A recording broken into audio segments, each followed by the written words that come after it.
नमस्कार दोस्तों, आप सभी का स्वागत है मेरे YouTube channel maths concept classes में। आज हम करेंगे क्लास 8 गणित का कार्यपत्रक नंबर 14। 12 तारीख का कार्यपत्रक है और आज है 16 तारीख। थोड़ा सा लेट है लेकिन एक्सप्लेन्ड कार्यपत्रक मिलेगा आपको, कंप्लीट एक्सप्लेन्ड सब कुछ इसमें मिलेगा आपको। ठीक है, तो अगर आपको अच्छा लगे तो प्लीज़ कुछ शेयर जरूर करिएगा।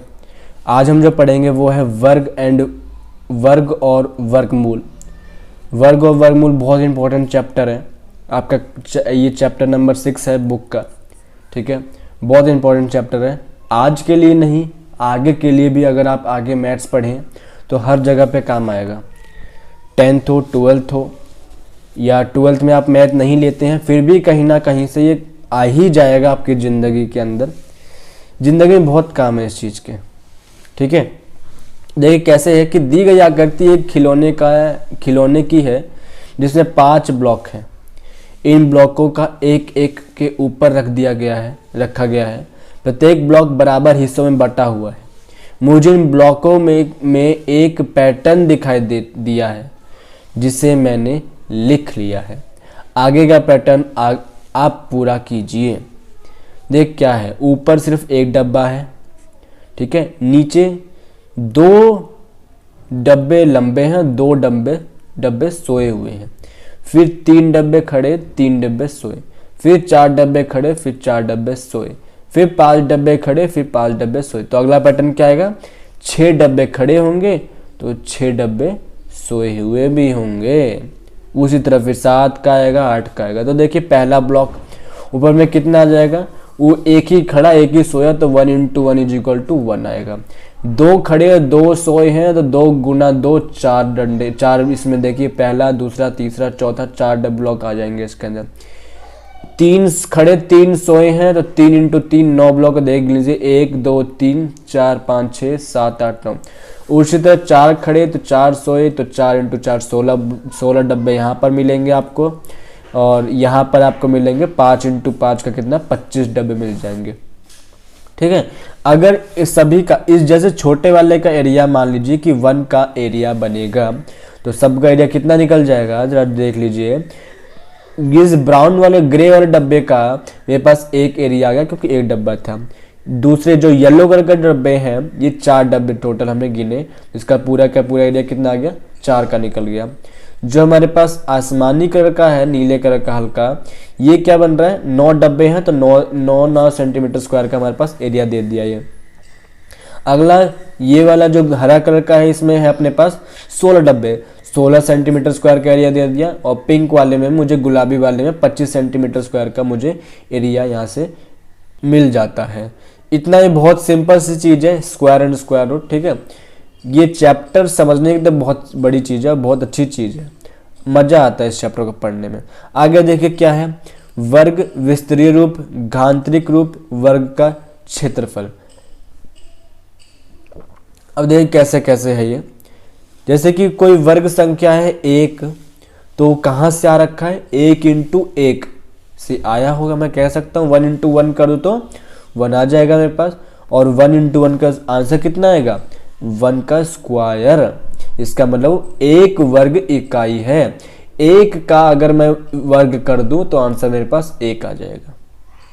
अब देखिए 4 कहाँ से आएगा, मतलब कि 4 मुझे लाना है और ऐसे 2 नंबर को मल्टीप्लाई करना है जो कि आपस में सेम ही हो, जो कि मान लीजिए एक x है दूसरा भी x ही होना चाहिए, दोनों नंबर सेम हो और मल्टीप्लाई करके मेरे पास 4 आ जाए। तो 4 किससे आता है, देख लीजिए 2 × 2 कर दूंगा तो मेरे पास 4 आंसर आ जाएगा।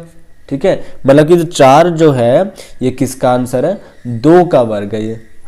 ठीक है, उसी तरह 3 का वर्ग क्या आएगा, देखिए 1 का वर्ग 1 आ गया, 2 का वर्ग 4 आ गया, 3 का वर्ग हमारे पास 9 आ गया, 4 का वर्ग हमारे पास 16 आ जाएगा। सिंपल सी चीज़ है, टेबल याद होना चाहिए इसके लिए।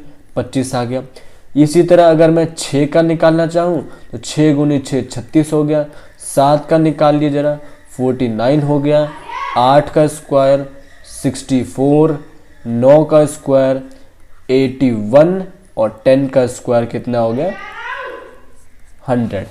हमको 8th क्लास के लिए 10 तक तो इम्पोर्टेंट है ही, हमको maximum to maximum up to 20, मुझे 20 तक याद होना ही चाहिए। आपके आगे क्वेश्चन बनाने में कोई दिक्कत नहीं आएगी, ठीक है। आपको 20 तक याद होने ही चाहिए, है उससे आगे का क्वेश्चन भी, लेकिन आपको 20 तक याद होना ही चाहिए, ठीक है।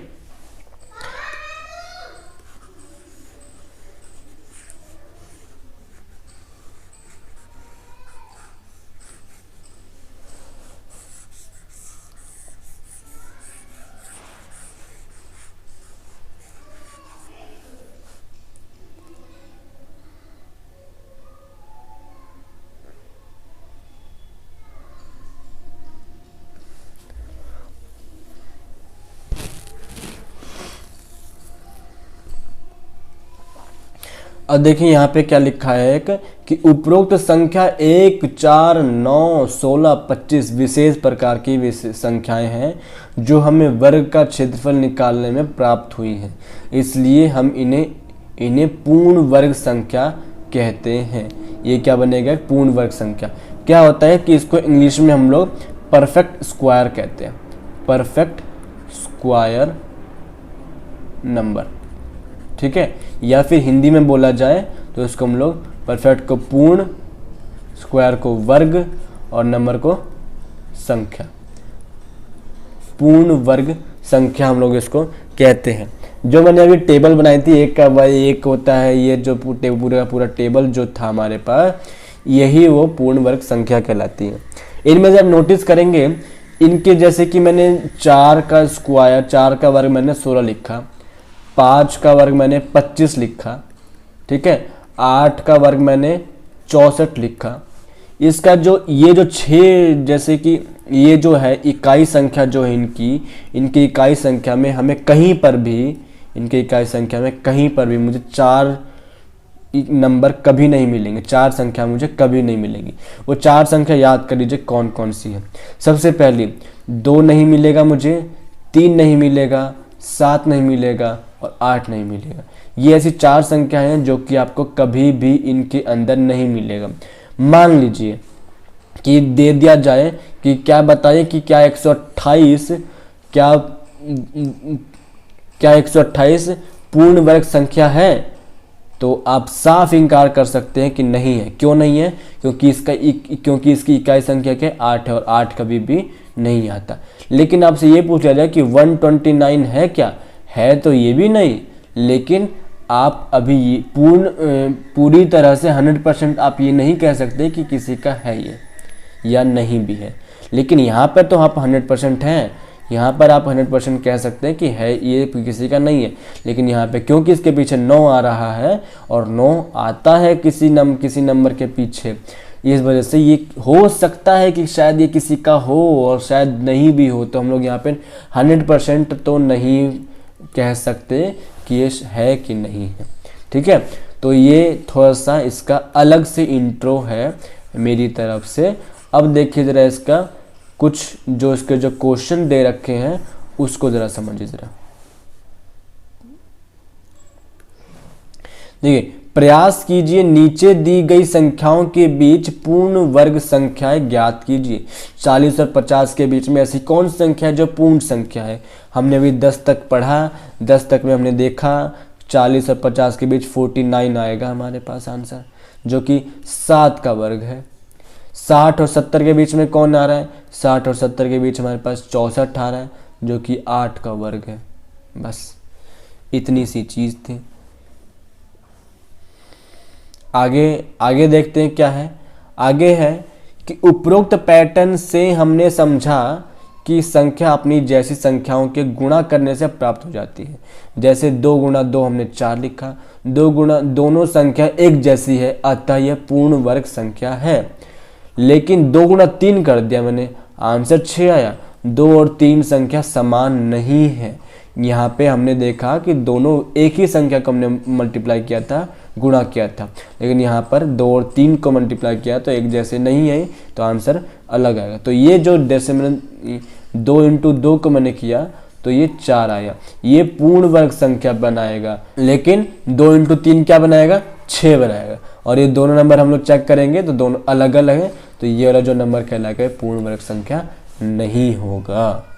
ठीक है, तो ये हमारा सिर्फ एक छोटा सा इंट्रो है, इसमें क्वेश्चन है नहीं।